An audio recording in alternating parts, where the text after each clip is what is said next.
Christ the lord. ఈరోజు దేవుడు మనకిచ్చినటువంటి వాగ్దానం ఏంటంటే నిర్గమకాండము 4వ అధ్యాయము 12వ వచనం. నేను నీ నోటికి తోడయుండి నీవు ఏమి పలుకోవలసినది నీకు బోధించేదనని అతనితో చెప్పాను. ఆమేన్. కొన్నిసార్లు మన జీవితంలో ఏమి మాట్లాడాలో తెలియక ఒక సందిగ్ధంలో పడిపోయే పరిస్థితిని మన జీవితంలో మనం చూస్తూ ఉంటాం. ఏం మాట్లాడితే ఏం జరుగుతుందో అనే ఒక సంఘర్షణకి గురయ్యేటటువంటి పరిస్థితిని మన జీవితంలో మనము చూస్తూ ఉంటాం. మనము మాట్లాడేది ఎదుటివారు ఎలా అర్థం చేసుకుంటారో, వాళ్ళు మంచిగా అర్థం చేసుకుంటారో చెడ్డగా అర్థం చేసుకుంటారో తెలియక మనము మాట్లాడటానికి భయపడుతూ ఉంటాం. మనకి అంత ధైర్యము వచ్చేది కాదు మాట్లాడాలి అంటే. ఎందుకంటే ఆ మాటను బట్టి లేదా మనం మాట్లాడవలసిన దానిని బట్టి వాళ్ళు ఎలా రిసీవ్ చేసుకుంటారు, దాన్ని పాజిటివ్గా రిసీవ్ చేసుకుంటారా, నెగిటివ్గా రిసీవ్ చేసుకుంటారా అనేది మనకి తెలియక మనము ఇబ్బంది పడుతూ ధైర్యం లేక మాట్లాడటానికి భయపడుతూ ఉన్న పరిస్థితిని మన జీవితంలో ప్రతి ఒక్కరము ఏదో ఒక సందర్భంలో దానిని మనము అనుభవించే ఉంటాం, దానిని మనము ఫేస్ చేసే ఉంటాం. అయితే దేవుడు ఏమంటూ ఉన్నాడంటే, నేను నీ నోటికి తోడై ఉన్నాను కనుక నువ్వు ఏమి మాట్లాడాలో అదే నేను నీ చేత మాట్లాడిస్తాను.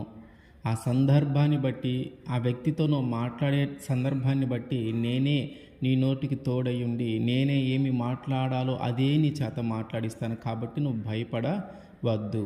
మనం ఏమనుకుంటామంటే మనకు ఒక భయం ఏర్పడుతూ ఉంది. ఎందుకంటే మాట్లాడితే ఏం జరుగుతుందో అనే ఒక భయము మనలో ఉంటుంది.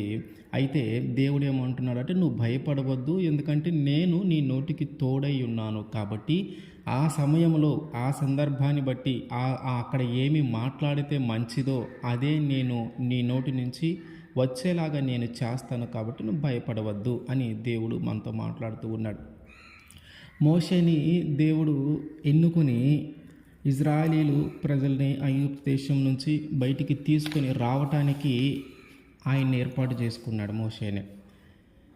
అయితే మోషేని ఏర్పాటు చేసుకున్న తర్వాత మోషేతో దేవుడు మాట్లాడుతూ ఉన్నాడు, నువ్వు ఫరో దగ్గరికి వెళ్ళి ఈ ఇజ్రాయేలీల ప్రజలందరినీ కూడా మా దేవుణ్ణి పూజించటానికి, ఆయన సేవించటానికి కొంత దూరం వెళ్ళటానికి మమ్మల్ని పోనివ్వు, అంటే ఐగుప్తు దేశము దాటి బయటికి వెళ్ళటానికి మాకు అవకాశం ఇవ్వు అని నువ్వు అడిగినప్పుడు ఆ ఫరో ఒప్పుకోడు. అంటే ఐగుప్తు దేశం మీద ఉన్నటువంటి ఆ రాజు మిమ్మల్ని ఐగుప్తు దేశము నుండి బయటికి పోవటానికి ఆయన ఒప్పుకోడు. అయితే నేను అనేకమైన ఆశ్చర్య కార్యాలను, సూచక క్రియలను ఐగుప్తు దేశములో జరిగించిన తరువాత అతడు మిమ్మల్ని పోనివ్వటానికి ఒప్పుకుంటాడు. ఇవన్నీ నువ్వు ఫరో దగ్గరికి వెళ్ళి చెప్పు అంటున్నాడు. ఈయన ఇప్పుడు మోషే గారు ఏమంటూ ఉన్నాడంటే, నేను చాలా సామాన్యమైన వ్యక్తిని, నేను ఆల్రెడీ ఒక తప్పు చేసి ఉన్నా, సరే అది మర్చిపోయారా గుర్తుందో తర్వాత సంగతి. నేను ఒక సామాన్యమైన వ్యక్తిని, నేను ఫరో దగ్గరికి వెళ్ళి ఎలా చెప్పగలను, అందులోనూ నేను ఇజ్రాయేలీల్ని నేను ఎలా చెప్పగలను? అక్కడికి వెళ్ళి నేను చెప్తే ఆయన నన్ను కొడతాడేమో, లేదా నన్ను శిక్షిస్తాడేమో. ఆయన ఏదైనా చేసే అధికారం కలిగి ఉన్నాడు. కాబట్టి నేను ఎలా చెప్పగలనయ్యా? నేను చెప్పలేను, నేను మాట్లాడలేను. ఈ సందర్భంలో నేను మాట్లాడితే ఏదో ఒక ప్రమాదము నా మీదకి వస్తుంది, మాట్లాడితే ఏదో ఒక అపాయము నా మీదకి వస్తుంది, మాట్లాడితే ఆ మాటలను బట్టి వారు నన్ను శిక్షిస్తారేమో, లేదా కొడతారేమో, లేదా చంపేస్తారేమో. ఎందుకంటే ఆయనకు అంత అధికారం కలిగి ఉన్నాడు. కాబట్టి నేను మాట్లాడలేను అని చెప్తా ఉన్నాడు. ఒకవేళ నేను మాట్లాడినా వారందరూ ఇజ్రాయేలీల ప్రజల దగ్గరికి వెళ్ళి కూడా చెప్పమంటూ ఉన్నాడు. మన దేవుడు మనల్ని ఇక్కడి నుంచి విడిపించబోతూ ఉన్నాడు. ఇజ్రాయేలీల ప్రజలు పెట్టినటువంటి మొర దేవుని దగ్గరికి చేరింది. మీరు పడుతున్న కష్టము, మీరు పడుతున్న బాధ, మీరు చేస్తూ ఉన్నటువంటి ఆ కఠినమైన పని, ఆ కఠినమైన శ్రమ దేవుడు చూస్తూ ఉన్నాడు. కాబట్టి అబ్రహాముకి, ఇస్సాకుకి, యాకోబుకి దేవుడు చేసిన వాగ్దానం ఏంటంటే, ఐగుప్తు దేశంలో ఉన్నటువంటి నీ ప్రజలను తిరిగి మొదట మీరు ఎక్కడైతే కానాను దేశంలో నివసించారో తిరిగి అక్కడికి నేను మిమ్మల్ని తీసుకొని వస్తాను అని వారికి వాగ్దానం చేసిన ఆ మాటను దేవుడు జ్ఞాపకం చేసుకొని ఇప్పుడు వారిని తీసుకొని రావడానికి ప్రయత్నం మొదలు పెడుతూ ఉన్నాడు. దానికి నాయకుడిగా మోషేని ఎంచుకున్నాడు.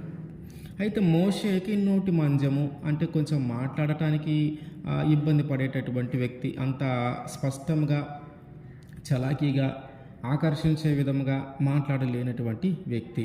ఆయన చెప్తా ఉన్నాడు, అయ్యా నాకు నాలుక మంజముగా ఉంది, నేను సరిగా మాట్లాడలేను, అందులోని ఫరో దగ్గర మాట్లాడాలంటే నాకు అంత ధైర్యం రావట్లేదు, నేను మాట్లాడలేను అని చెప్తా ఉంటే ఈయన దేవుడు ఏం చెప్తా ఉన్నాడంటే మోషేకి ఆయన కొన్ని సూచక క్రియలు తెలియజేస్తూ ఉన్నాడు. ఏమనంటే, ఇదిగో నీ చేతిలో ఒక కర్ర ఉంది కదా, దాన్ని కింద పడేసే అంటే అది కింద పడేయగానే పాము అయిపోయింది. వెంటనే మోషేకి భయం వేసింది. కానీ దేవుడు నువ్వు భయపడవద్దు, దాన్ని తోక పట్టుకో అనగానే ఆ తోక పట్టుకోగానే మళ్ళీ కర్ర అయింది. ఇదంతా తిరిగి ఎవరి దగ్గర చేయాలా? మోషే ఫరో దగ్గర చేయాలి. ఇట్లా ఒక 3 సూచక క్రియలు దేవుడు ఆయనకి తెలియజేస్తాడు. ఆ తర్వాత రెండోది ఏంటంటే, తన చేతిని తన రొమ్ము దగ్గర ఆనించుకోమని చెప్తే అది కుష్టు కలిగిన దానిగా మారుతుంది. తిరిగి చేతిని చాపగానే అది మంచిగా అవుతుంది. ఇట్లాంటి సూచక క్రియలు మోషేకి దేవుడు తెలియజేసి ఇవన్నీ ఫరో దగ్గర చేయమంటా ఉన్నాడు. ఫస్ట్ది చెయ్యి, నమ్మలేదనుకో రెండోది చెయ్యి, అది కూడా నమ్మలేదనుకో మూడోది చెయ్యి అని ఇట్లా చెప్తా ఉంటే ఈయనకేమో భయం వేస్తూ ఉంది. ఈయనకేమో నేను మాట్లాడలేను, నేను అతని దగ్గర ఎలా మాట్లాడగలను, అన్ని మాటలు నేను మాట్లాడలేమో, అంత చలాకీగా నేను మాట్లాడలేనేమో అని ఈయనకి భయం పుడతా ఉంది. అందుకని దేవుడు ఏం చెప్తా ఉన్నాడంటే, నీ నోటికి నేను తోడై ఉన్నాను, అట్లాగే నువ్వు ఏమి మాట్లాడాలో ఆ సమయంలో నువ్వేమి మాట్లాడాలో అది నేనే నీ చేత మాట్లాడిస్తాను. కాబట్టి నువ్వు భయపడవద్దు, నువ్వు ధైర్యంగా ఉండు. ఏమి మాట్లాడాలో అని భయపడతా ఉన్నావేమో, ఏమి మాట్లాడితే ఏమవుతుందో అని భయపడతా ఉన్నావేమో, నువ్వు భయపడవద్దు, నువ్వు ధైర్యంగా ఉండు. ఎందుకంటే ఆ సమయానికి, ఆ సందర్భానికి నువ్వు ఏమి మాట్లాడితే మంచిదో నేను నీ చేత మాట్లాడిస్తాను అని దేవుడు మోషేతో చెప్తా ఉన్నాడు. అట్లాగే మన జీవితంలో కూడా మనము ఏదైనా ఒక మాట మాట్లాడితే దీనివల్ల ఎంత ప్రమాదము జరుగుతుందో, ఒక మాట మాట్లాడితే దీనివల్ల ఎన్ని తగాదాలు అవుతాయో, ఈ మాట మాట్లాడితే ఇది మన జీవితానికి ఎంత హాని కలిగిస్తుందో అని కొన్నిసార్లు మనం భయపడుతూ ఉంటాం. ధైర్యము లేక మాట్లాడటానికి ఇష్టపడని పరిస్థితుల్లో మనము చూస్తూ ఉంటాం. అయితే దేవుడు ఏమంటూ ఉన్నాడంటే, నువ్వు ధైర్యంగా ఉండు, ఎందుకంటే నేను మాట్లాడిస్తాను నీ చేత. ఆ సమయానికి, ఆ సందర్భానికి నువ్వు ఏం మాట్లాడితే మంచిదో అది నేను మాట్లాడిస్తాను, కాబట్టి నువ్వు ధైర్యంగా ఉండు అని దేవుడు మనతో మాట్లాడుతూ ఉన్నాడు.